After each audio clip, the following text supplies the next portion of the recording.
بسم اللہ الرحمن الرحیم الحمد للہ وکفا والصلاة والسلام علی سید الانبیاء وعلی آلہ واصحابہ اجمعین اما بعد فاعوذ باللہ من الشیطان الرجیم بسم اللہ الرحمن الرحیم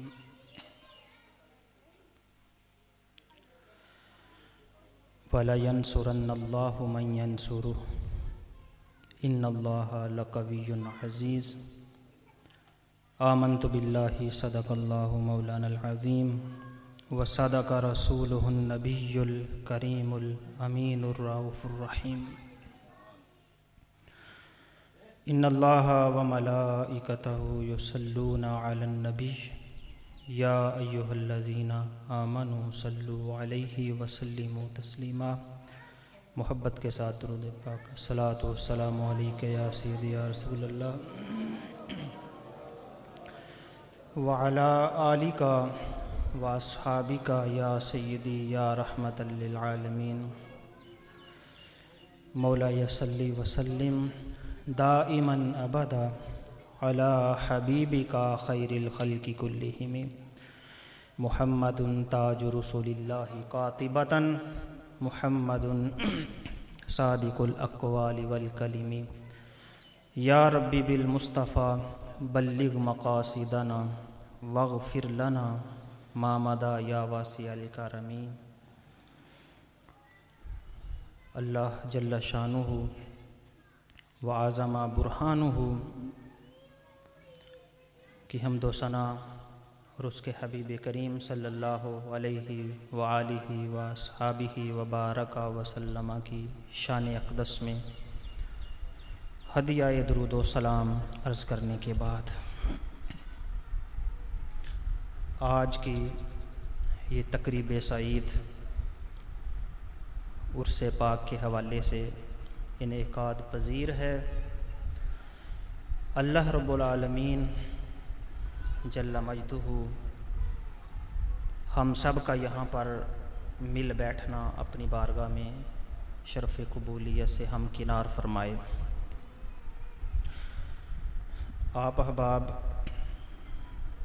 بڑے خوش قسمت لوگ ہیں جن کو اللہ رب العالمین نے یہ توفیق بخشی کہ تم ایک اللہ کے ولی کی درگاہ پہ اللہ اور اس کے رسول صلی اللہ علیہ وسلم کا ذکر خیر کرنے کے لیے جمع ہو، اور اس میں آراس مقدسہ کی محافل میں بزرگان دین کے سیرت طیبہ کو بیان کیا جاتا ہے، جو کہ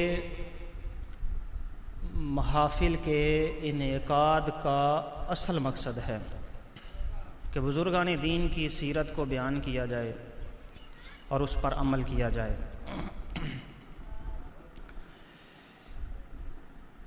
سب احباب جو یہاں تشریف فرما ہیں، بالخصوص حضرت مولانا قاری محمد سمیع اللہ صاحب، جن کی کاوشوں سے یہاں پر میلے کے سسٹم کو ختم کیا گیا اور اس کو ایک مہذب اور بابرکت محفل میں تبدیل کر دیا گیا۔ یہ تب ہوتا ہے جب اللہ رب العالمین جل مجدہ الکریم کی طرف سے اس کی رحمت بندے کے شامل حال ہوتی ہیں۔ قرآن کریم برہان رشید کی جو آیت مقدسہ میں نے تلاوت کی، اس میں اللہ رب العالمین ارشاد فرماتا ہے وَلَيَنْصُرَنَّ اللَّهُ مَنْ يَنْصُرُهُ۔ اللہ اس بندے کی مدد کرتا ہے جو اللہ کی مدد کرتا ہے۔ اللہ رب العالمین خالق ہے، مالک ہے، بادشاہ مطلق ہے، وہ تو مدد کرنے والا ہے، تو اللہ کی مدد کرنے کا کیا مطلب ہے؟ تمام مفسرین نے اس کے دو ہی معنی بیان کیے ہیں۔ ایک مطلب اس کا یہ ہے کہ جو اللہ کی مدد کرتا ہے یعنی اللہ کے دین کی مدد کرتا ہے، جو اللہ کے دین کی مدد کرتا ہے اللہ اس کو بے یار و مددگار نہیں چھوڑتا۔ ایک شخص کے دل میں یہ تحریک پیدا ہوئی کہ یہاں پہ میلے ٹھیلے کا سسٹم ختم ہونا چاہیے، اس کا بوریا بستر گول ہونا چاہیے، یہ سب احباب یہاں پہ تائید کے لیے بیٹھے ہوئے ہیں کہ قاری صاحب آپ قدم بڑھاؤ، ہم تمہارے ساتھ ہیں۔ یہ اللہ تعالیٰ کی طرف سے تائید ہے اور اللہ تعالیٰ کی طرف سے نصرت ہے کہ جب بندہ اس کے دین کی مدد کے لیے نکل پڑتا ہے اللہ رب العالمین اپنے بندے کو بے یار و مددگار نہیں چھوڑتا، اللہ تعالیٰ اس کی مدد فرماتا ہے۔ آپ اندازہ کریں وہ ماحول جس میں سرور عالم صلی اللہ علیہ وسلم نے اعلان نبوت فرمایا، تبلیغ دین شروع ہوئی، چند نفوس قدسیہ جنہوں نے کلمہ پڑھا، کافروں نے مکے کی سرزمین مسلمانوں پہ تنگ کر دی، صہیب رومی ہیں ان کو سزا دی جا رہی ہے، حضرت خبیب بن عرط ہیں کوئلے جلا کر اس کے اوپر ان کو لٹایا جاتا ہے، سینے پہ وزنی پتھر رکھا جاتا ہے اور اٹھنے نہیں دیتے، اور جسم سے نکلنے والی چربی اور لہو سے وہ آگ بجھتی ہے۔ سعد بن ابی وقاص رضی اللہ تعالیٰ عنہ کے چچا ان کو چٹائی میں لپیٹتے ہیں اور ناک میں دھونی دیتے ہیں اور آنکھوں سے آنسو جاری اور کھانسی اور برا حال ہوتا ہے، اور تقاضا یہ کیا جاتا ہے کہ تم ان کا دامن چھوڑ دو۔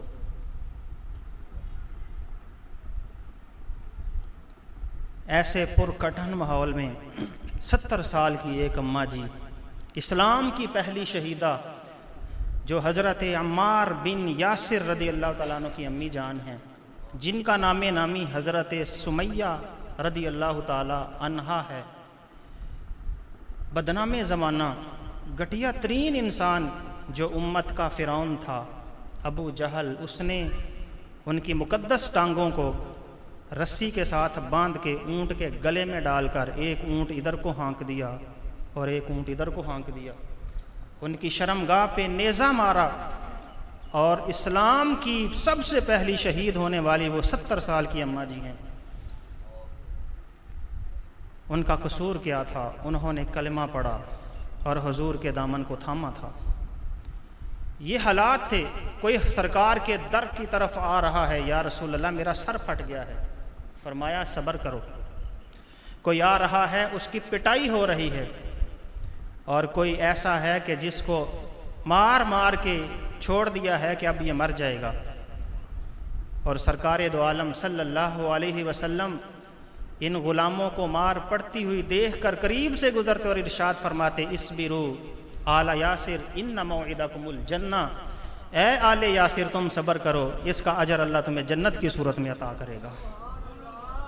یہ وہ لوگ تھے جنہوں نے دین کی آبیاری کی اپنے خون سے، اپنی جان سے اور اپنے مال سے، اور اللہ رب العالمین نے پھر ان کی مدد کی۔ یہ وہ حضرات تھے جنہوں نے تنگ آ کر ہجرت حبشہ اول کی، 1 سال بعد پھر دوبارہ پھر ہجرت حبشہ ہوتی ہے، اور پھر مظالم مزید بڑھتے گئے۔ حضور رحمت عالم صلی اللہ علیہ وسلم صحن کعبہ میں نماز کے لیے تشریف لائے۔ امام بخاری روایت فرماتے ہیں، مفہوم حدیث یہ ہے، عقبہ بن ابی معیط اور دیگر صنادید قریش کافروں کے سردار مشورہ کرتے ہیں کہ فلاں محلے میں ایک اونٹ ذبح کیا گیا ہے، اس کی اوجڑی کون لاتا ہے اور جب یہ سجدہ کریں تو ان کے اوپر رکھ دیا جائے۔ عقبہ بن ابی معیط وہ اٹھا بدبخت، اس نے وہ لا کر اس اونٹ کی اوجڑی جو ہے وہاں پہ رکھ دی جہاں پہ مہر نبوت تھی۔ حضرت سیدہ طیبہ فاطمہ الزہرا بچپنا ہے، تشریف لاتی ہیں، ان کو جھڑکیاں دیتی ہیں، اپنے ابا جی کے اوپر سے اس نجاست کو دور کرتی ہیں کہ جن کے بدن پہ بھی کبھی مکھی نہیں بیٹھی تھی، جن کی طہارت پہ طہارت خود ناز کرتی ہے۔ آقائے دو عالم امام الانبیاء سید المرسلین صلی اللہ علیہ وسلم کے ساتھ یہ برتاؤ، طائف میں جاتے ہیں، لوگ پتھر مارتے ہیں، لیکن آپ کے زبان اقدس سے رحمت کی دعائیں ہی نکلتی ہیں۔ جینا دو بھر کر دیا، ارشاد ہوا کہ مدینہ کی طرف ہجرت کرو، ہجرت ہوئی۔ وہاں پہ مشرکین مکہ عرب کے دیگر قبائل کے ساتھ مل کر ایک فائنل اختتامی جنگ لڑنا چاہتے ہیں اور مدینے کا محاصرہ کرتے ہیں، جس کو جنگ احزاب کے نام سے یاد کیا جاتا ہے۔ وہاں پہ عیسائی اور یہودی جو آباد ہیں وہ مشرکین مکہ کے ساتھ مل کر سازشیں کرتے ہیں، لیکن قربان جائیں جنہوں نے دین کے لیے اپنا سب کچھ قربان کر دیا۔ رسول اکرم صلی اللہ علیہ وسلم نے پھر جنگ احزاب کے موقع پہ ارشاد فرمایا، آج کے بعد یہ لوگ ہم پہ چڑھائی نہیں کریں گے بلکہ ہم پیش قدمی کریں گے۔ پھر مسلمان نکلے اور ان کی بستیوں کو اور ان کے شہروں کو اپنے قبضے میں لیتے رہے اور اسلام کا پرچم لہراتے رہے، اور یہ آپ کے غلام مالی طور پر بھی اور جانی طور پر بھی تعاون کرتے رہے۔ اسی سلسلہ میں پہلا معرکہ جو حق و باطل کا وقوع پذیر ہوا، جس کو جنگ بدر کے نام سے یاد کیا جاتا ہے۔ آپ بتائیں ان کی جان نثاری کی مثال اور کیا ہو سکتی ہے کہ جن کے پاس صرف 8 تلواریں اور 2 گھوڑے اور چند اونٹ، اور سرکار دو عالم صلی اللہ علیہ وسلم مشورہ کرنے لگے کہ پتہ نہیں ان کا ارادہ جنگ کا ہے، تو وہ کہنے لگے اگر آپ ہمیں علاقہ ہجر کی طرف جو دور دراز تھا آپ ارشاد فرمائیں ہم وہاں تک جانے کے لیے تیار ہیں، اگر آپ ہمیں سمندر میں کود جانے کا حکم ارشاد فرماتے ہیں اشارہ آپ کا ہوگا، جانے نثار کرنا غلاموں کا کام ہوگا۔ یہ رسول اکرم صلی اللہ علیہ وسلم کے مجاہدین ہیں جنہوں نے اپنا سب کچھ قربان کرنے کے لیے آقا دو عالم صلی اللہ علیہ وسلم کی بارگاہ میں پیش کر دیا۔ کیا آپ نے نہ دیکھا وہ تبوک کا لمحہ جب آیا تو آپ صلی اللہ علیہ وسلم نے اپنے غلاموں کو ابھارا کہ دین کے لیے مال و زر کی ضرورت ہے، جہاد کے لیے مال و زر کی ضرورت ہے، تو حضرت فاروق اعظم رضی اللہ تعالیٰ عنہ فرماتے ہیں میرے پاس کافی مال تھا، میں نے کہا آج تو مجھ سے کوئی بڑھ نہیں سکتا، وہ نصف مال لا کر حضور کے قدموں میں رکھ رہے ہیں۔ صدیق اکبر رضی اللہ تعالیٰ عنہ جتنی جمع پونجی تھی، ایون کہ کسی سوراخ میں کوئی سوئی تک تھی وہ بھی نکال لی اور سب حضور کے قدموں میں رکھ دیا۔ اے صدیق گھر کے لیے کیا چھوڑا، میں ان کے لیے اللہ اور اس کے رسول کو چھوڑ کے آیا ہوں۔ آپ اندازہ کریں اپنے گھر میں سب کچھ جو کچھ بھی ہے وہ لا کر حضور کے قدموں میں ڈال رہے ہیں۔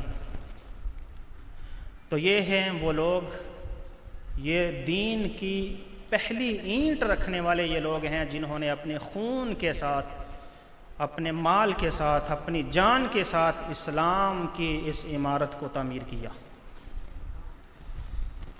پھر اللہ رب العالمین نے جو اپنا وعدہ تھا اس کو پورا فرمایا، تم میرے دین کی مدد کرو میں تمہاری مدد کروں گا۔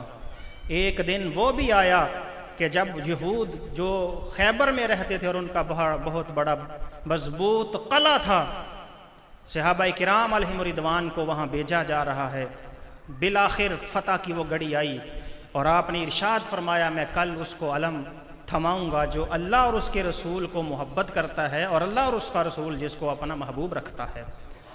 حضرت علی کو علم دیا، جن کی آنکھیں دکھتی تھی مصطفیٰ کریم صلی اللہ علیہ وسلم کا لعاب دہن مبارک ان کی آنکھوں میں گیا اور ان کی آنکھوں کو فوراً اللہ نے شفا عطا فرمائی۔ یہ شاہ خیبر شکن جب اس طرف روانہ ہوئے، اس بڑے قلعے کا ایک سردار مرحب جو مقابلے کے لیے آیا، یہ آپ نے سنا ہوا ہے، اس نے کہا ان الذی سمتنی امی مرحبا، میں وہ ہوں جس کی ماں نے اس کا نام مرحب رکھا ہے۔ حیدر کرار فرماتے ہیں ان الذی سمتنی امی حیدرا، میں وہ ہوں جس کی ماں نے میرا نام رکھا ہے وہ شیر جو پلٹ پلٹ کے حملے کرتا ہے۔ آپ نے روحانی طاقت کے ساتھ اس قلعے کے دروازے کو اکھاڑ پھینکا۔ یہ تھی اللہ کی تائید، یہ اللہ کی نصرت تھی۔ ایک وقت وہ تھا جب مکہ میں سرکار دو عالم صلی اللہ علیہ وسلم نے فرمایا اپنے خاندان کو میرے ساتھ کون چلے گا، میرے دین کی حمایت اور مدد کون کرے گا؟ جو سب سے پہلے کھڑا ہوا ایک لڑکا تھا جس کی ٹانگیں بھی پتلی تھیں، اس کو مولا مرتضیٰ شیر خدا کہتے ہیں جب وہ مدد کے لیے اٹھے، آج یہ وقت ہے کہ اللہ نے ان کو یہ طاقت عطا فرمائی۔ وہ خیبر کا قلعہ جو کئی افراد اس کو مل کے اٹھاتے تھے، باب مدینہ العلم نے اپنے ہاتھ سے اس کو اکھاڑ کے پھینک دیا۔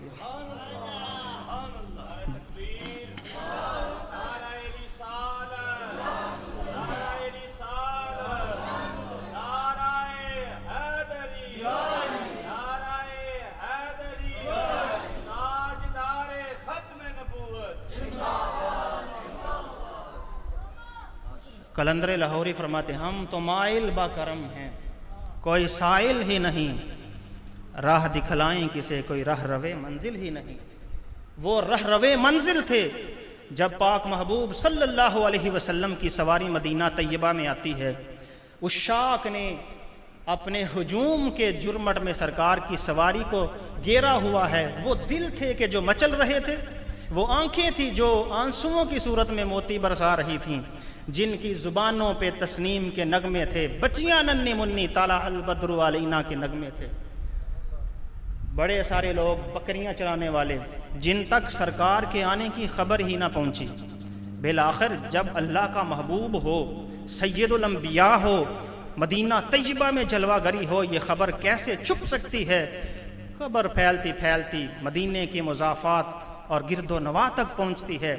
بکریاں چرانے والے بھی حضور کی بارگاہ میں دست بوسی کے لیے اور سلام کرنے کے لیے حاضر ہوئے۔ کیا آپ جانتے ہیں کہ ان میں ایک شخص جو بکریاں چرایا کرتا تھا اور اس کی کل جائیداد اور کل دنیا وہ بکریاں تھیں، سرکار کی بارگاہ میں حاضر ہو کر بیعت کی، چلے گئے۔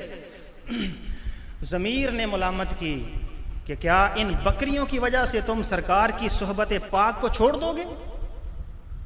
غنیمات لا تسمن ولا تغنی تترک صحبت النبی الکریم صلی اللہ علیہ وسلم۔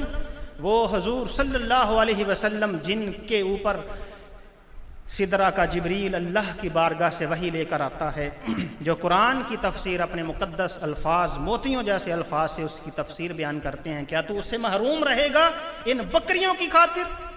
اس چرواہے کا نام کیا تھا؟ تاریخ کہتی ہے اس کا نام عقبہ بن عامر جہنی رضی اللہ تعالیٰ عنہ ہے۔ سرکار دو عالم صلی اللہ علیہ وسلم کی خدمت میں حاضر ہوئے اور بکریاں چھوڑ دیں۔ یہ تھے وہ لوگ جنہوں نے اپنے آپ کو دین پر قربان کر دیا اور سب کچھ دین کے لیے وقف کر دیا۔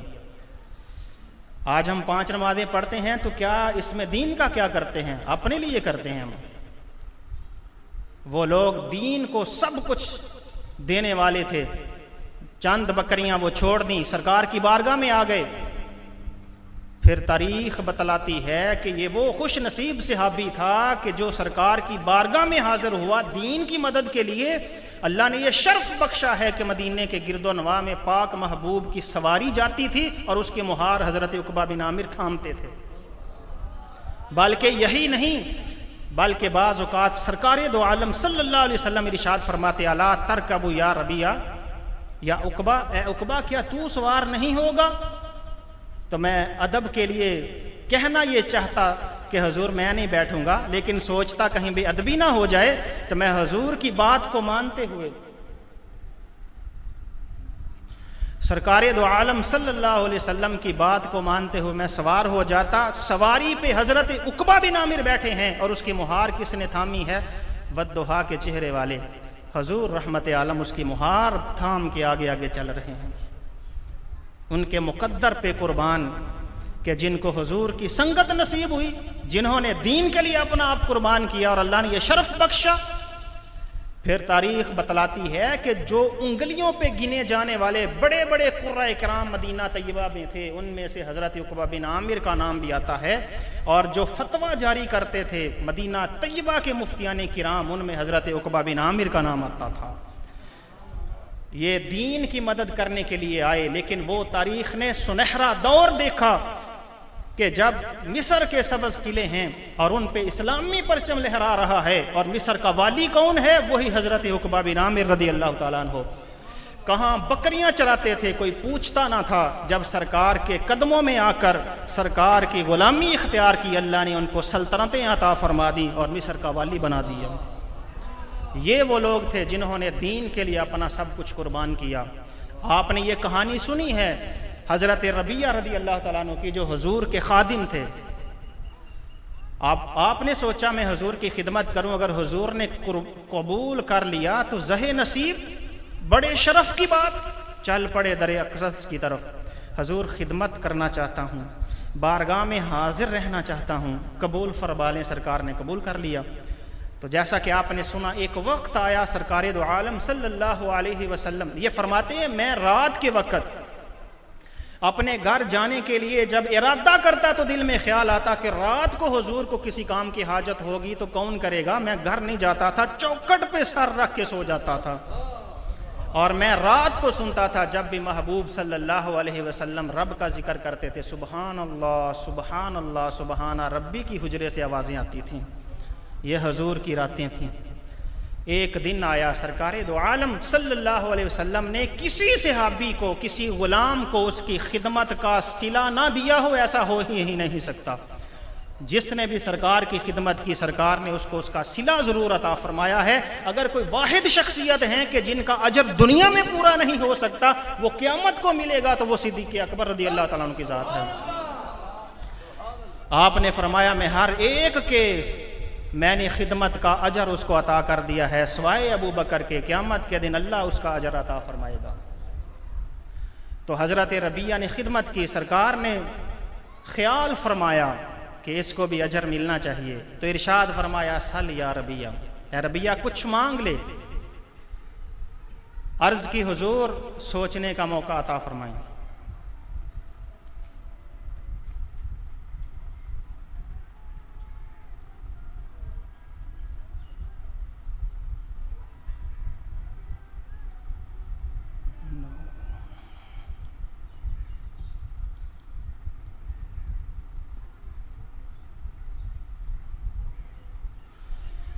عرض کی حضور مجھے سوچنے کا ٹائم دیا جائے۔ آپ نے فرمایا سوچ لو۔ گھر جا کے سوچا کہ میرے پاس بیوی نہیں، بچے نہیں، میرے پاس مستقل رہنے کے لیے گھر نہیں، مال و دولت نہیں، سرکار سے مانگ لوں میرا بھی اپنا ذاتی مستقل گھر ہو، میں بھی شادی کروں، میرے بھی بچے ہوں، میں بھی صاحب ثروت، میں بھی مالدار ہوں۔ یہ ارادہ کیا اور لیٹ گئے۔ تھوڑی دیر کے بعد ضمیر نے ملامت کی، اے ربیہ تو جانتا نہیں کہ مانگنا کس سے ہے؟ سرکار دو عالم سے سوال کرنا ہے، اور ان کا اللہ کی بارگاہ میں وہ مقام ہے کہ جو کہہ دے وہ رب کر دیتا ہے، رب ان کی بات کو رد نہیں کرتا ہے، تو دنیاوی مال جو فانی ہے وہ مانگ رہا ہے؟ کیوں نہ ہو کہ ہم سرکار سے آخرت مانگیں۔ صبح ہوئی، حضور کی بارگاہ میں پہنچے۔ اے ربیہ مانگو، کیا مانگتے ہو؟ یا رسول اللہ صلی اللہ علیہ وسلم اسألک مرافقتک فی الجنہ، میں جنت میں آپ کا ساتھ چاہتا ہوں۔ یہ مشورہ کس نے دیا؟ یا رسول اللہ میرے دل میں خیال آیا کہ دنیا مانگوں۔ پھر کہا کہ پاک محبوب صلی اللہ علیہ وسلم کی ذات وہ ہے کہ جو اللہ کے پاس ان کا ایک خصوصی مقام ہے، اللہ ان کی ہر بات کو پورا کرتا ہے، تو کیوں نہ ہو میں آخرت مانگوں۔ تو نبی کریم صلی اللہ علیہ وسلم نے یہ نہیں فرمایا کہ یہ تو اللہ کا کام، میرے پاس تو کچھ بھی نہیں۔ آپ نے فرمایا اَوَ غَيْرَ ذَلِكَ، یہی چاہیے یا کچھ اور بھی چاہیے؟ پھر حضور اکرم صلی اللہ علیہ وسلم کی دعا سے اللہ ان کو جنت بھی قیامت کے روز عطا کرے گا۔ خواہش دل میں یہ پیدا ہوئی کہ اپنا گھر ہو، شادی ہو میری، تو سرکار دو عالم صلی اللہ علیہ وسلم نے فرمایا الا تتزوج یا ربیہ، کیا شادی نہیں کرے گا؟ میں نے ٹال دیا کہ حق مہر دینے کے لیے، بیوی کے لیے خرچہ دینے کے لیے پیسے نہیں ہیں، میں کہاں سے کروں گا، اور حضور کی خدمت رہ جائے گی، انکار کر دیا۔ دوسری بار چند دن بعد حضور نے پوچھا، میں نے انکار کر دیا۔ پھر میرے دل نے ملامت کی، اے ربیہ تیری دنیا اور آخرت کو تو بہتر جانتا ہے یا مصطفیٰ بہتر جانتے ہیں؟ اب اگر حضور فرمائیں گے تو میں انکار نہیں کروں گا۔ پاک محبوب صلی اللہ علیہ وسلم نے ارشاد فرما دیا تیسری بار، الا تتزوج یا ربیہ، ربیہ شادی شدی نہیں کرنی کوئی؟ یا رسول اللہ کیوں نہیں کرنی، لیکن مجھے رشتہ دے گا کون؟ آپ نے فلاں کے پاس جا، اس کی بیٹی کے ساتھ تیرا نکاح ہم کرتے ہیں، اس کو ہمارا پیغام پہنچا کے آ۔ جب مصطفیٰ کریم صلی اللہ علیہ وسلم کا پیغام پہنچا، ان کے جذبات فرحت کے ساتھ مچل اٹھے ہیں کہ یہ محبوب کریم صلی اللہ علیہ وسلم کے دربار سے پیغام آیا ہے۔ آپ اندازہ کریں، جو حضور کی خدمت کے لیے آیا تھا وہ جنت بھی کمائے بیٹھا ہوا ہے اور اس کی شادی بھی حضور کر رہے ہیں۔ پتہ ہے دعوت ولیمہ پہ کھانا کیسے پکا؟ ان کے سسرال سے بکرے کا انتظام کیا گیا، اور جو جس کی روٹیاں پکی تھیں وہ ام المومنین عائشہ صدیقہ کے گھر کا آٹا تھا۔ یہ وہ لوگ تھے جنہوں نے دین کی مدد کی، اور اللہ نے ان کی ایسے مدد کی کہ ان کو دنیا کا تاجدار بنا دیا۔ فاروق اعظم فرماتے ہیں، یہ وہ مقام ہے جہاں کسی موقع پر مجھ سے اونٹ سنبھالے نہیں جاتے تھے، میرا باپ مجھے مارتا تھا۔ آج اللہ رب العالمین نے محبوب کریم صلی اللہ علیہ وسلم کے غلامی کے صدقے یہ مقام عطا فرما دیا ہے کہ وہ اللہ کے رسول صلی اللہ علیہ وسلم کے بندوں پہ خلافت فرما رہے ہیں۔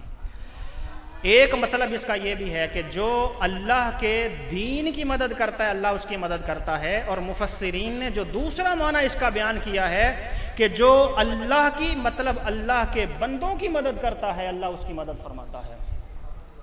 سیاستہ کی حدیث ہے، قیامت کے روز ایک بندے کو اللہ کی بارگاہ میں لایا جائے گا، اللہ تعالیٰ ارشاد فرمائے گا، اے میرے بندے، میں نے تجھ سے کھانا مانگا تھا، تو نے مجھے کھانا ہی نہیں کھلایا۔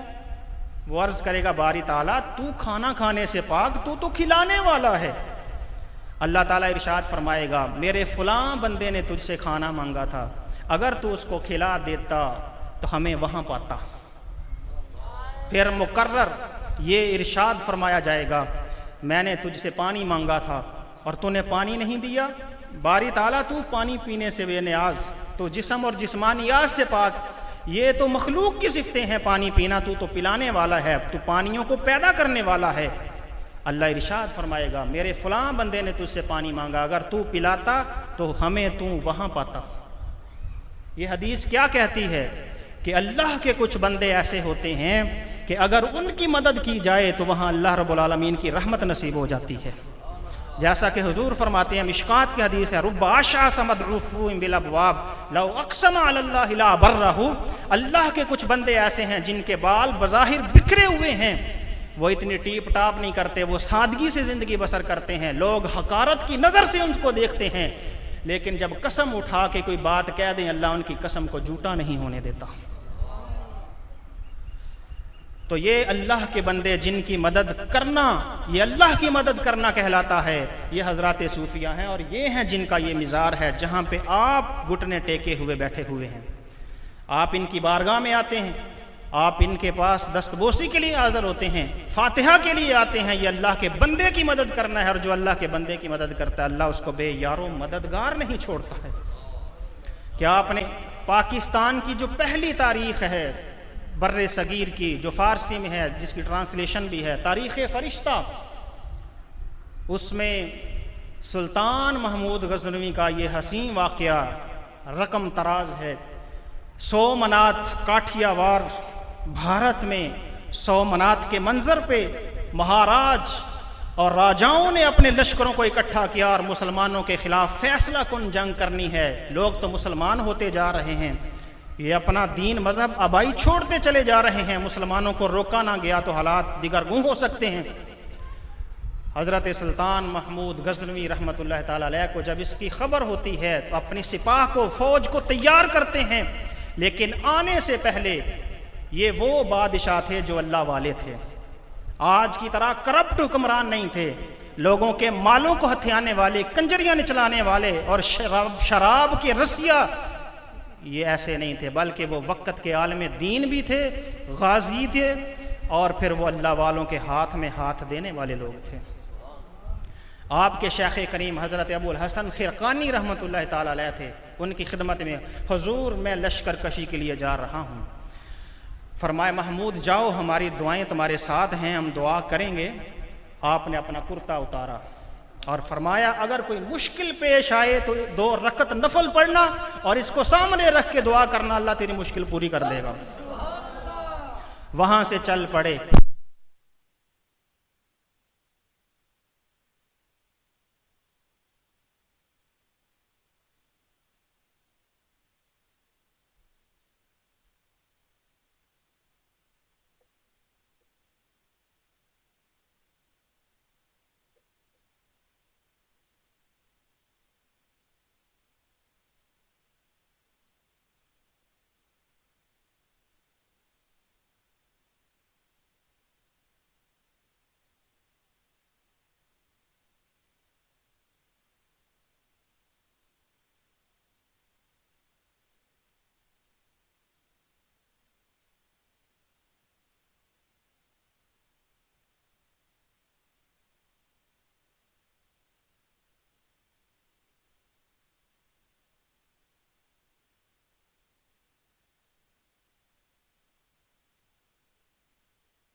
ٹالتے رہے.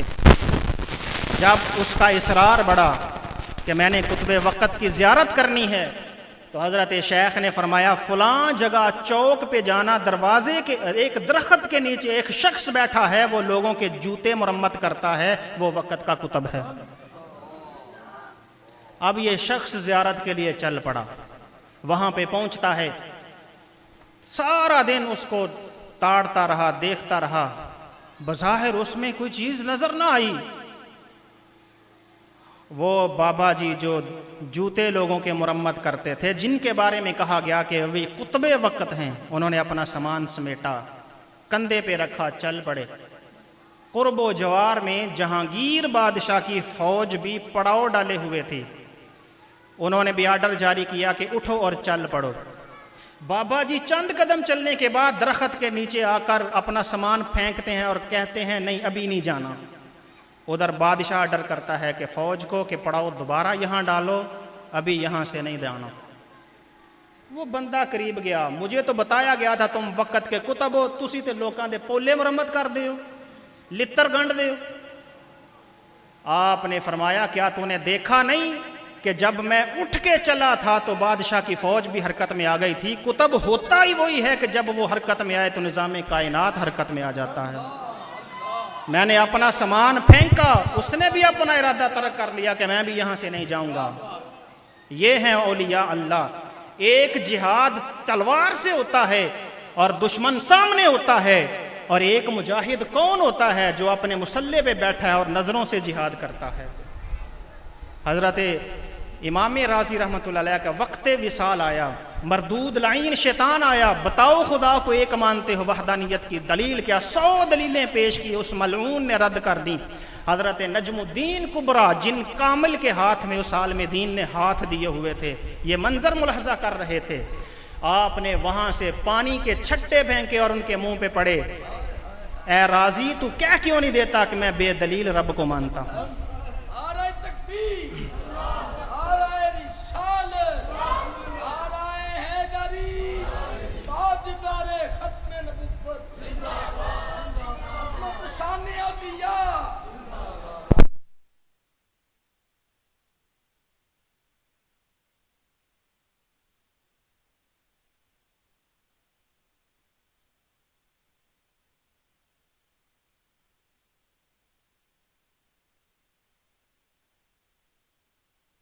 اور امام محمد بن حنبل اور صوفیاء کرام, نقشبندی, چشتی, سہروردی, ان صوفیاء کرام کی نقش قدم پہ چلتا ہے. یہ لوگ قیامت کے دن اپنے پیروکاروں کی شفاعت فرمائیں گے.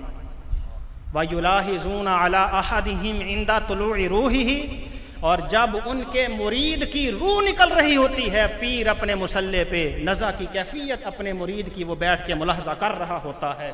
اسی لیے امام راضی کے ایمان کو بچایا تو ان کے پیر نے بچایا, کیونکہ جو پیر کامل ہوتا ہے وہ مرتے وقت بھی اس اپنے مرید کو دیکھ رہا ہوتا ہے. بلکہ یہی نہیں, وَعِنْدَ سُوَالِ مُنْكِرٍ وَنَكِيرٍ, جب قبر میں منکر نکیر سوال کرنے کے لیے آتے ہیں, پیر اپنے مرید کی وہاں پہ دستگیری فرماتا ہے. وَعِنْدَ النَّشْرِ وَالْحَشْرِ وَالْمِيزَانِ وَالصِّرَاطِ, اور جب روز قیامت اس کو پل صراط سے گزارا جائے گا, جب نامہ اعمال اس کے میزان پہ تولے جائیں گے, جب قیامت کے دن قبر سے اس کو اٹھایا جائے گا, اس کا شیخ کامل اپنے مریدوں کی دستگیری فرمانے والا ہوگا. تو یہ فیض ہے صوفیاء کرام کا, ان کے دامن قدم سے وابستہ ہونے کا. لیکن صاحب یہ بات ضروری ہے کہ ہو شیخ کامل, کوٹا شوٹا لان والا, پنگ شنگ پین والا, یہ پیر نہیں ہو سکتا. پہلی بات یہ ہے کہ وہ سنی صحیح العقیدہ ہو, جو صحابہ کے خلاف نہ بونکے, امیر معاویہ رضی اللہ تعالیٰ عنہ کو گالیاں نہ دے. سرکار نے فرمایا ایک وقت آئے گا لوگ میرے سسرال کو گالیاں دیں گے. آج تو حضرت امیر معاویہ کو گالیاں دی جاتی ہیں. وہ بغض صحابہ نہ رکھتا ہو, اہل بیت کرام کی محبت اس کے دل میں کوٹ کوٹ کر بھری ہوئی ہو, وہ کرامات اولیاء کا اور شان اولیاء کا بھی قائل ہو, اور انبیاء کے فضائل اور کمالات بھی ماننے والا ہو. اس پیر کا عقیدہ یہ ہو کہ میرے نبی عرش پہ کھڑے ہو کر اللہ کے فرش پہ کھڑے ہو کر اللہ کے عرش کے نیچے جنت میں ہاتھ ڈالنا چاہیں تو ہمارے نبی ہاتھ ڈال سکتے ہیں۔ نبی علیہ السلام کو علم غیب دان جانتا ہو، حاضر و ناظر جانتا ہو، خاتم النبیین جانتا ہو، وہ سچا سچا عقیدہ اہل سنت کا پیروکار ہو۔ نمبر 2، وہ فاسق نہ ہو۔ ککڑاں دی لڑائی تے اینے پیسے، کبوتر اڑائے جا رہے ہیں، جوا کھیلیا جا رہا ہے، کمال ہو گیا۔ یہ کون سی پیری مریدی ہے؟ ڈھول تماشا، مزارات اولیاء پہ کیا ولیوں کی یہ تعلیم ہے؟ سید الطائفہ جو حضرت داتا گنج بخش علی حجویری کے پیروں کے اندر ان کا شمار ہوتا ہے، حضرت جنید بغدادی فرماتے ہماری کتاب قرآن پاک سب کتابوں کی سردار ہے، اور ہمارے نبی علیہ السلام کی شریعت جو ہے وہ سب سے وسیع تر ہے۔ اور وہ شخص جو ہوا میں اڑے تم اس کو فی الفور دل نہ دے بیٹھنا، اس کا گرویدہ نہ ہو جانا، اس کو ولی کامل نہ ماننا، بلکہ سب سے پہلے دیکھنا اس کا شریعت کے اوپر قدم کیسا ہے، وہ شریعت کا پیروکار کیسا ہے۔ ہوا میں اڑتا ہے، شریعت کا پیروکار نہیں، شعبدہ باز ہو سکتا ہے، اللہ کا ولی نہیں ہو سکتا۔ وہ تو وہ باعمل ہونا چاہیے اور اس کے پاس علم ہونا چاہیے، جس کی وجہ سے وہ اپنی اصلاح بھی کر سکے اور لوگوں کی رہنمائی کرنے کے وہ لائق بھی بن سکے۔ جس کے پاس خود علم نہیں، جو خود محتاج ہے، بتلائیں وہ رہبر اور رہنما کیسے بن سکتا ہے؟ اور جیڑے انجن نو خود تکا لانا پائے انہیں ڈبے کتوں کھچنے نے، تو اس کے پاس خود اتنا علم ہو قرآن و سنت کا کہ وہ اپنی اصلاح کر سکے، اپنی ضرورت کے مسائل جو ہیں قرآن و سنت سے معلوم کر سکے، تبھی تو رہنمائی کرے گا، تبھی تو وہ لوگوں کو بتائے گا بیمہ نہیں کروانا یہ حرام اور سود ہے، اور تبھی تو وہ بتائے گا جس نے سود کھایا کھلایا اتنا شدید گناہ ہے کہ اس گناہ کے 70 حصے کیے جائیں تو ایک حصہ ماں سے زنا کرنے کے برابر ہے۔ اب تھوڑی سی باتیں شاید کڑوی ہوں، لیکن یہی پیغام اولیاء ہے۔ وابستہ رہنا قرآن و سنت سے اور اس پہ استقامت کا مظاہرہ کرنا، یہی تعلیمات اولیاء کرام ہے۔ جو پیر ہے وہ فاسق نہ ہو، وہ صاحب علم ہو اور وہ سنی صحیح العقیدہ ہو، اور اس کو واقعی اس کے بزرگوں نے اس کو اجازت دی ہو پیری مریدی کرنے کی۔ یہ نہیں کہ باپ فوت ہو گیا، ایک کو اجازت ہے، دوجا آپ ہی پگ لویٹ کے سر تے بہ گیا، اب یہ پیر بننے کے لائق اور اہل نہیں ہے۔ اور آپ اور میں اور ہم لوگ، ہم ان کے غلام ہیں، ہم مرید ہیں ان کے۔ کس لیے آئے یہاں پہ؟ تاکہ ہم اپنی اصلاح کر سکیں، ہم ان کی سیرت طیبہ پہ عمل کر سکیں۔ ایسا نہیں کہ اگر کوئی پیر رہنمائی کرتا ہے اور شریعت کے اوپر چلنے کے لیے کہتا ہے اور تھوڑا ڈانٹتا بھی ہے تو پیر بدل لو، یہ کون سی بات ہوئی؟ کوئی اپنا باپ بھی بدلتا ہے، کوئی اپنا باپ نہیں بدلتا، اور جو پیر ہے یہ روحانی باپ ہوتا ہے۔ حضرات صوفیہ کرام کی بارگاہ میں آنے والوں، یہ حضرات صوفیاء کا فیض ہے کہ جو ان کی سیرت طیبہ ہے اس کو اپنایا جائے۔ اگر کوئی شخص بے نمازی ہے وہ نمازی بن جائے، جس کو روزہ چھوڑنے کی عادت ہے وہ روزہ رکھنے والا بن جائے، وہ غیبت اور چغلی سے بچ جائے، یہ جو گناہ ہیں ان کو چھوڑ دے۔ یہ ہے تعلیمات اولیاء، اس کو عام کرنے کی ضرورت ہے۔ اللہ رب العالمین کے حضور دعا ہے کہ ہم سب کو ان بزرگوں کے نقش قدم پہ اور تمام اولیاء کرام کی سیرت طیبہ پہ عمل کی توفیق عطا فرمائے۔ مولا کریم ان نفوس قدسیہ کا فیضان ہمارے سینوں میں جاری و ساری فرمائے۔ وہ سلطان محمود غزنوی جو آ کے گھٹنے ٹیکتا ہے اور اللہ رب العالمین اس کی مدد فرماتا ہے، آج بے چینی ہے، اضطراب ہے، پریشانیاں ہیں اور انسان کو دکھوں نے گھیرا ہوا ہے، آج بھی اس کا حل ہے کہ تم اچھے باادب طریقے سے ان بزرگوں کی بارگاہ میں آؤ اور کہو جناب تمہاری بستی میں، تمہارے پڑوس میں، تمہارے گاؤں میں رہنے والے ہیں، کچھ بھی ہیں، پاک محبوب صلی اللہ علیہ وسلم سے محبت کرنے والے ہیں، اس کے دین کو چاہنے والے ہیں، بدعمل ہی صحیح، ہمیں موقع دیا جائے، ہم سدھرنا چاہتے ہیں، ہم توبہ کرتے ہیں، آپ ہماری سفارش کر دیجئے، اللہ کی رحمت ضرور شامل حال ہو کے رہے گی۔ یہی آج کا پیغام ہے، یہی درس ہے، آؤ اللہ کی طرف نمازی بن جاؤ، غیبت اور چغلی چھوڑو، دنیا کی طرف دوڑ بعد میں، پہلے اپنی آخرت کو مقدم رکھو، اپنے بچوں کو دین کے علم کے ساتھ روشناس کرواؤ، یقین جانیے اس خزانے اور اس دولت سے بڑی کوئی اور دولت نہیں ہے۔ آخری ایک بات عرض کر کے اجازت چاہتا ہوں، امام اعظم ابو حنیفہ ہیں، سبق پڑھا رہے ہیں اور ان کے پاس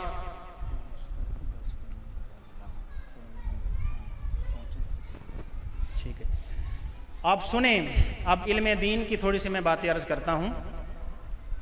ایک شخص تھا بغداد شریف میں، وہ حاضر ہوا، اور بغداد شریف میں کون پڑھاتا تھا، فتویٰ کون دیتا تھا اور حدیث کون بیان کرتا تھا؟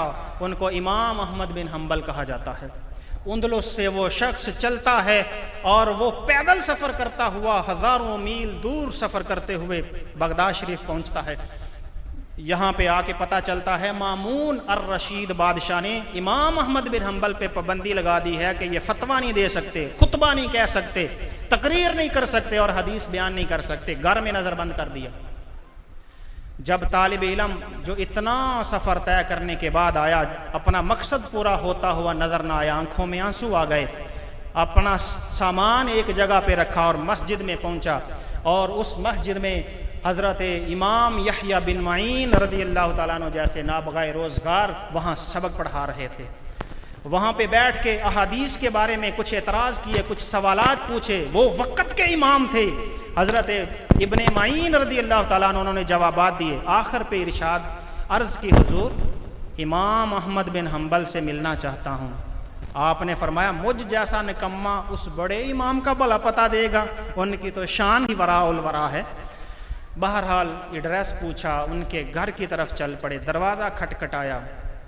حیت سے معلوم ہوتا تھا کہ کوئی اجنبی ہے، مسافر ہے، تھکن کے آثار اس کے چہرے پہ تھے۔ بیٹا کدھر آنا ہوا؟ حضور میں تو پڑھنے کے لیے آیا تھا لیکن آپ پہ پابندی لگی ہوئی ہے۔ آپ نے فرمایا کہاں سے آیا ہے؟ دور دراز علاقے سے۔ فلاں علاقے سے؟ نہیں، اس سے بھی دور۔ فلاں علاقے سے؟ فرمایا حضور اس سے بھی دور آیا ہوں۔ کہاں سے آیا ہو؟ کہا میں اندلس سے چل کے آیا ہوں۔ حضرت امام نے جب یہ اس کا جذبہ دیکھا کہ اتنی دور سے آیا ہے اور اس کا مقصد پورا ہوتا ہوا نظر نہیں آ رہا، حضرت امام کا دل بھی ٹوٹا اور دل نرم ہوا، اور عرض کی حضور برکت کے لیے کچھ حدیثیں مجھے سنائیں۔ حدیث سنائیں۔ بہرحال عرض کی کہ میں آپ سے پڑھنا چاہتا ہوں۔ آپ نے ارشاد فرمایا ایسا تو نہیں ہو سکتا۔ عرض کی حضور میں ایک طریقہ انتخاب کرتا ہوں، اگر آپ مہربانی فرمائیں۔ وہ کیا؟ فرمایا میں بکاریوں کی طرح، بھیک مانگنے والوں کی طرح آ کر دروازے پہ صدا دوں گا، اور آپ خیرات ڈالنے کے بہانے آ کر محبوب مصطفیٰ کی ایک دو حدیث سنا دینا، میرا مقصد پورا ہو جائے گا۔ یہ تھے وہ طلباء جو دین کے تھے، جنہوں نے شریعت کا پیغام ہم تک پہنچایا۔ امام اعظم ابو حنیفہ رحمۃ اللہ تعالی علیہ بیٹھے ہیں، گھر کی چھت، اس سے ایک اینٹ گرتی ہے اور اس طالب علم کا سر زخمی ہوتا ہے۔ آپ نے یہ سوچا کہ قیامت والے دن رب نے پوچھ لیا، اے نعمان، اے ابو حنیفہ، تو اپنے گھر کی مرمت نہیں کر سکتا تھا؟ طالب علم زخمی ہو گیا، میں کیا جواب دوں گا؟ تو آپ نے ارشاد فرمایا، بھائی اے طالب علم، یا تو تم اس کا جرمانہ لے لو، یا پھر اس کے بدلے میں رسول اللہ صلی اللہ علیہ وسلم کی 300 حدیثیں سن لو۔ اب ان کا جذبہ سننا، وہ طالب علم کہتا ہے حضور میں نے پیسے کیا کرنے ہیں، مصطفیٰ کریم کی 300 حدیثیں میرے سامنے بیان کر دو۔ حضرت جابر بن عبداللہ رضی اللہ تعالیٰ عنہ انصاری مدینہ طیبہ سے یہ چلے اور ملک شام پہنچے۔ صرف جانے آنے کا جو سفر ہے وہ 1 مہینے کا ہے اس دور میں۔ اس کے لیے باقاعدہ سواری خریدی اور اس کی سیوا سوا کرتے رہے۔ اب سفر شروع ہوا، وہاں پہنچے، دروازے کے اوپر دستک ہوئی، دربان باہر آیا اور کہا، عبداللہ بن انیس رضی اللہ تعالیٰ عنہ جو گھر والے تھے، کہا عبداللہ کو کہو کہ دروازے پہ جابر ہے۔ جا کے کہا حضور کوئی جابر نامی آیا ہے شخص، دونوں سرکار کے صحابی ہیں۔ انہوں نے پوچھا جابر بن عبداللہ تو نہیں کہیں؟ آ کے پوچھا جناب آپ جابر بن عبداللہ تو نہیں؟ ہاں میں جابر بن عبداللہ ہوں۔ جا کے بتلایا وہ جابر نامی شخص جو ہے وہ جابر بن عبداللہ ہے۔ حضرت عبداللہ بن انیس ہوش نہ رہی کہ اپنا جوتا بھی پہنے، بھاگتے ہوئے باہر آئے کہ یہ حضور کے لاڈلے سے صحابی تھے۔ حضرت جابر بن عبداللہ آ کے معانقہ کیا، سلام لی۔ طلب علمی دیکھیں، جنہوں نے دین کے لیے قربانیاں دیں، جنہوں نے دین ہم تک پہنچایا، آپ اندازہ کریں کہ پانی نہیں پیا، دہلیز سے قدم اندر نہیں رکھا، کہ تھوڑا سا سستا لیں، آرام کر لیں، مہینے کا سفر طے ہوا ہے، آرام نہیں کیا، پانی نہیں، دروازے سے اندر قدم نہیں رکھا، بلکہ کہا ہے بھائی عبداللہ بن انیس، میں نے محبوب کریم صلی اللہ علیہ وسلم کی ایک حدیث سنی ہے اور پتہ چلا ہے کہ اس حدیث کو تم بیان کرتے ہو، میں فقط حدیث سننے کے لیے مدینہ طیبہ سے آیا ہوں، جلدی کیجئے، حدیث بیان کر دیجئے، ایسا نہ ہو کہ دونوں میں سے کسی ایک کی موت واقع ہو جائے اور وہ حدیث سننے سے رہ جائے۔ اندازہ کریں، پانی نہیں پیا، دہلیز سے قدم اندر نہیں رکھا ہے۔ یہ وہ کام تھا جو رسول اللہ کے صحابہ کرتے رہے۔ آج اس کام کو مدارس دینیہ کر رہے ہیں جن کو لوگ حقارت کی نظر سے دیکھتے ہیں۔ یہ وہ لوگ تھے کہ جن کی امیر المومنین عمر رضی اللہ تعالیٰ عنہ نے تنخواہیں مقرر کی ہوئی تھیں، مسجد کے امام کی تنخواہیں مقرر ہیں، اور آج اس دور میں یہ مدرسین، یہ ناظمین، یہ مارے بیچارے پھرتے ہیں اور چندہ اکٹھا کرتے ہیں۔ یہ کام تو گاؤں والوں کو زیب ہی نہیں دیتا کہ ان کے گاؤں کا جو مولوی صاحب اور وہ ان سے چندہ مانگتا پھرے، وہ خود کیوں نہیں جمع کروا دیتے؟ وہ خود کیوں نہیں اس کی اتنی مدد کرتے کہ اس کو محتاجی نہ رہے؟ تو یہ وہ کام تھا جو حضرات صوفیہ کرام بھی کرتے رہے۔ میں نے عرض کی جو اس مہینے میں عرس پاک ہے، حضرت داتا علی گنج بخش حجویری رحمۃ اللہ علیہ کا جو اس مہینہ میں عرس ان کا منعقد ہوا، جب آپ لاہور تشریف لائے تو آپ نے کیا کام کیا تھا آپ جانتے؟ آپ نے کچی اینٹوں کے ساتھ اپنے ہاتھ سے ایک مسجد تعمیر کروائی تھی اور اس میں نمازیں بھی پڑھی جاتی تھی، جس کے قبلے پہ اعتراض ہوا کہ قبلے کی جہت درست نہیں، تو آپ نے اللہ سے دعا کی، اللہ نے حجابات اٹھا دی اور سب نمازی جو اعتراض کرنے والے تھے اپنی آنکھوں سے دیکھا کہ کعبہ نظر آ رہا ہے اور مسجد کی سمت بالکل درست ہے۔ یہ وہ مسجد ہے جس میں اگلی بات بھی کرنی چاہیے کہ یہاں داتا صاحب رحمۃ اللہ علیہ نے علم دین پڑھانا شروع کیا تھا۔ ایک دن ایک طالب علم کو پڑھا رہے تھے، وہ سبق صحیح نہ یاد کر سکا، کوتاہی ہو گئی، آپ جلال میں تھے، نظر اٹھا کے اوپر دیکھا غصے سے کہ سبق نہیں صحیح یاد کیتا۔ اب اس طالب علم نے اتفاق سے اس نے بھی دیکھا، دونوں کی نظریں آپس میں ملیں، یہ برداشت نہ کر سکا، تڑپ کے جان دے دی۔ فرمایا آج کے بعد پھر میں نہیں پڑھاؤں گا، کسی اور طالب علم کا نقصان نہ ہو جائے۔ اندازہ کریں یہ کام کس کا ہے؟ علم دین کی نشر و اشاعت کرنا یہ صوفیاء کا کام ہے۔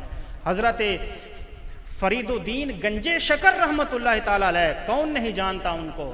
آپ تمہید شریف، تمہید ابو شکور سالمی کا فجر کی نماز کے بعد جو عقائد کے متعلقہ کتاب ہے، آپ درس دیا کرتے تھے اس کا۔ حضرت بابا بلے شاہ رحمۃ اللہ تعالی علیہ، یہ بہت بڑے عالم دین اور بہت سارا علم انہوں نے پڑھا، 30 سال انہوں نے علم پڑھا، اور پھر پڑھنے کے بعد کہا علمو بس کریو یار اکو الف پکار۔ کچھ اس کا غلط مطلب لیتے ہیں، انہوں نے کہا نہیں میں کتاباں پڑھ کے ویلیا ککھ نہیں لبا، بس الف پکارو نہ۔ انہوں نے 30 سال علم پڑھا اور کہا اب پڑھنا پڑھانا اتنا کافی ہے، اب اس پر عمل کر کے دیکھو۔ تو وہ وقت کے بڑے بڑے مفتی اور ان کے پیر مرشد حضرت شاہ عنایت قادری رحمۃ اللہ تعالی علیہ، کیا آپ پیرانے پیر دستگیر حضرت عبد القادر جیلانی رضی اللہ تعالیٰ عنہ کے بارے میں نہیں جانتے کہ وہ مدرسہ جس کو نظام الملک طوسی نے جس کی سنگ بنیاد رکھی اور جس میں امام غزالی رحمۃ اللہ تعالیٰ علیہ جیسے نابغہ روزگار وائس چانسلر تھے، اور ان کی گوشہ نشینی کے اختیار کرنے کے بعد وہاں کا ناظم اعلیٰ کون بنا تھا؟ حضور غوث پاک بنے تھے۔ آپ کے مدرسے کا عالم یہ تھا، لوگوں کو خارش پڑی تو حضور یہ معاملہ ہے، آپ نے فرمایا جہاں پہ میرے مدرسے کے طالب علم بیٹھ کے اللہ کے رسول صلی اللہ علیہ وسلم کے دین کا تکرار کرتے ہیں وہ گھاس کھاؤ۔ انہوں نے کھائی، اللہ نے ان کو شفا عطا فرما دی۔ آپ نے یہ ارشاد فرمایا جو میرے مدرسے کے سامنے سے بھی گزر جائے گا قیامت کے دن میں اللہ کے حضور اس کی شفاعت کروں گا۔ حضرت غوث پاک رضی اللہ تعالیٰ عنہ تفسیر بیان کر رہے ہیں، اور وقت کے بہت بڑے واعظ جن کو ابن جوزی کے نام سے یاد کیا جاتا ہے وہ تشریف لائے، ان کی خدمت میں بیٹھے تو حضرت پیرانے پیر دستگیر کسی آیت کے بارے میں فرماتے ہیں اس میں ایک یہ احتمال بھی ہے، ایک یہ مطلب بھی ہے، اور ایک یہ مطلب بھی ہے۔ ابن جوزی فرماتے ہیں ان کے ساتھ ان کا ایک دوست بیٹھا ہوا تھا، وہ پوچھ رہا تھا جناب آپ کو بھی اس معنی کا پتہ تھا؟ ابن جوزی کہتے ہیں ہاں مجھے معلوم ہے۔ حضرت غوث پاک رضی اللہ تعالیٰ عنہ نے جب 17 سے اوپر گئے، اب دوست کہنے لگا اب بتاؤ یہ معنی آتا ہے جو غوث پاک بیان کر رہے ہیں؟ کہا مجھے یہ نہیں آتا۔ اس آیت کے 53 معنی بیان کر دیے۔ پھر غوث پاک فرماتے ہیں یہ تو ظاہر تھا، اب ہم حال کی طرف آتے ہیں۔ ابن جوزی نے اپنا کرتا پھاڑ دیا کہ یہ صوفیہ کرام کے جن کے ظاہر کا یہ عالم ہے کہ وہاں تک کسی کی رسائی نہیں ہے، ان کے حال کا عالم کیا ہوگا؟ یہ وہ صوفیہ کرام تھے جنہوں نے دین کی آبیاری کی اور قرآن و سنت کی صحیح شکل لوگوں کے سامنے رکھی۔ مجھے بتائیں جس پیر کو طہارت کے مسائل تک کا پتہ نہیں ہوگا وہ لوگوں کی رہنمائی کیسے کر سکے گا؟ تو یہ از حد ضروری ہے کہ جو شیخ ہے اس کے لیے علم دین ہونا ضروری ہے۔ یہ شریعت اور طریقت کی دو راہیں نہیں ہیں، بلکہ یہ ایک ہی چیز کے دو نام ہیں۔ شریعت کے بغیر کچھ بھی تصور نہیں کیا جا سکتا۔ کچھ لوگ کہتے ہیں کہ مقام صوفیت میں یہ مقام اور منزل بھی آتی ہے کہ اس کو شریعت کی محتاجی نہیں رہتی۔ نہ یہ جھوٹ ہے۔ اللہ کے نبی صلی اللہ علیہ وسلم، ان سے بڑھ کر رب کی معرفت رکھنے والا کون ہے؟ لیکن سرکار دو عالم صلی اللہ علیہ وسلم جو ہیں وہ دین سے، شریعت سے بے نیاز نہیں، بلکہ آپ کے قدم مبارک جو ہیں وہ زمین پر صحیح ٹکتے نہیں تھے، تو صحابہ کرام کے کندھوں پہ ہاتھ رکھ کے یوں آپ نے مسجد کی حاضری دی اور پاؤں مبارک زمین پر گھسٹ رہے تھے اور لکیر کھینچی جا رہی تھی۔ تو اس حالت میں حضور مسجد کی حاضری دیں اور پھر بھی وہ کہیں کہ میں شریعت کا پابند ہوں اور شریعت کے بغیر کوئی چارہ کار نہیں، مجھے بتائیں وہ صوفی کیا رسول اللہ سے زیادہ عارف باللہ ہے؟ کیا حضور سے زیادہ معرفت رکھتا ہے؟ نہیں۔ تو شریعت کے بغیر کچھ بھی نہیں، طریقت کے بغیر کچھ بھی نہیں۔ تو یہ طریقت، شریعت اور حقیقت یہ ایک ہی چشمے سے نکلنے والا ایک پانی ہے جس کے یہ نام ہے۔ تو احباب ذی وقار آئیں دین کی طرف۔ اللہ تعالیٰ ارشاد فرماتا ہے وَلَا يَنْصُرَنَّ اللَّهُ مَن يَنْصُرُهُ، جو اللہ کے دین کی مدد کرتا ہے یا اللہ والوں کی مدد کرتا ہے پھر اللہ اس کو بے یار و مددگار کبھی نہیں چھوڑتا۔ آج تنزلی جو اہل سنت میں ہے اس کی وجہ کیا ہے؟ ہم نے صحیح طور پر جو بزرگان دین کی تعلیم تھی اس کو چھوڑ دیا ہے۔ آج بھی ضرورت ہے اس چیز کی کہ قرآن و سنت کی طرف آئیں۔ اللہ تعالی ہم سب کا حامی و ناصر ہو۔